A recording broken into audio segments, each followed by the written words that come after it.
All right, today we are diving into a really powerful idea from a sermon on the Gospel of John. It's a concept called the Great Exchange. And it all kicks off with a simple but kind of jarring question. What if the money in your pocket was suddenly worthless? Let's get right into it. Seriously, just imagine for a second that you land in a brand new country. You go to buy a coffee and you find out that all the cash you brought is, well, it's just paper. It has zero value there. You can't buy a single thing. That feeling, that powerful sense of being totally broke, that's the core analogy we're going to unpack today. To make this super concrete, the sermon uses this wild example. If you take $100, you can exchange it for 2 million Lao kip. I mean, that's a huge number. It's such a clear reminder that value is totally relative, right? What's valuable in one kingdom can be completely worthless in another, and you've got no choice but to exchange it for the local currency if you want to get by. Okay, so now the sermon takes this whole financial idea and flips it into a spiritual one.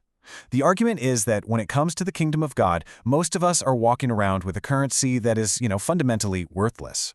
So, according to the source material, the currency we naturally have, all our mistakes, our guilt, our shame, what the Bible calls sin, it just isn't accepted. It's like trying to spend that 2 million Lao kip in the middle of New York City. It's just not going to work. The sermon's point is that to get into God's kingdom, we need a completely different kind of currency, one that we don't have on our own. And that leads us straight to the sermon's main point, the solution to this whole currency problem. It's a concept that the source calls the Great Exchange. The sermon just lays it out there. On our own, we're spiritually bankrupt. But then it presents Jesus as the one who steps in to make this incredible divine currency exchange. He basically swaps our worthless sin for his priceless righteousness, which you could say means his perfect standing with God. And here's the part that's absolutely crucial to get. This is a two-way street. It's a full transaction. The idea isn't just about wiping our spiritual debt clean. It's about our account then being credited with something absolutely perfect in its place. Jesus takes our worthless currency and he gives us his. So where does a wild exchange like this even happen?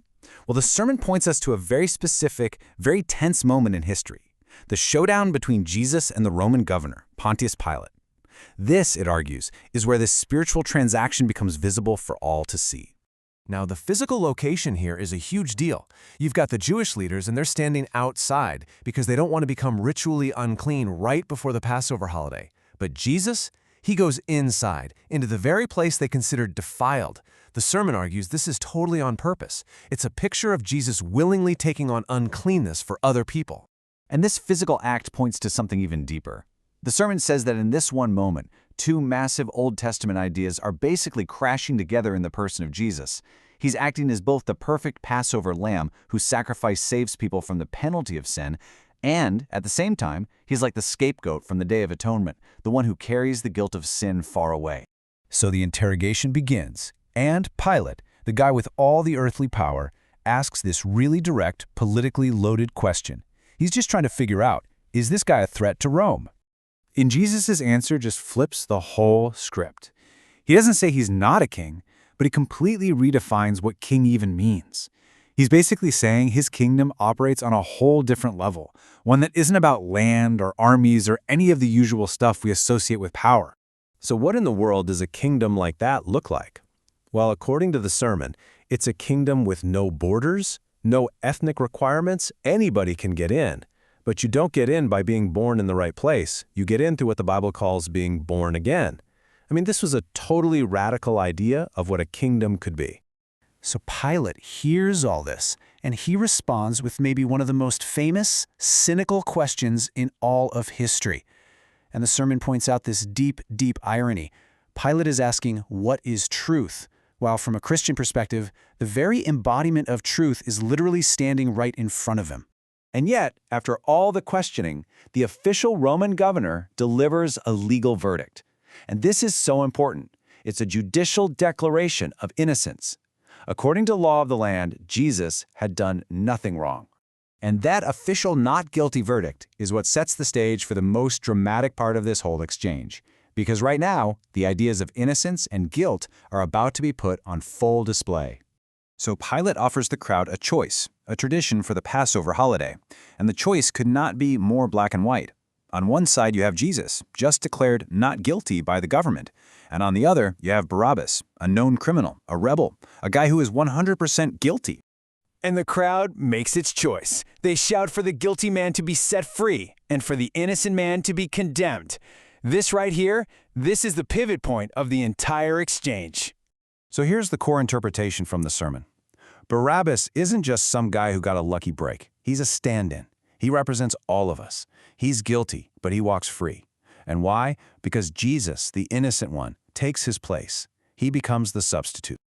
Okay, so let's pull back. What does this all mean? Why does this exchange matter? The sermon wraps up by explaining exactly what this great exchange is supposed to do for someone who believes it. It really breaks down into 4 clear steps. First, our guilt gets transferred over to Jesus. Second, his perfect righteousness gets transferred to us. Then that results in a brand new legal standing before God. We're declared innocent. And the final result of all that, just like Barabbas, we are set free. But how could anyone know for sure that this cosmic transaction actually worked? The sermon argues that the resurrection is the receipt. It's presented as the ultimate proof from God that the payment was accepted, the debt was paid, and that the great exchange was a total success. And all of this brings us right back around to the final question that the sermon leaves us with. It's pretty much the same question Jesus put to Pilate all those years ago. After thinking about kingdoms and currency and this great exchange, the question gets passed on to us. Is Jesus your king?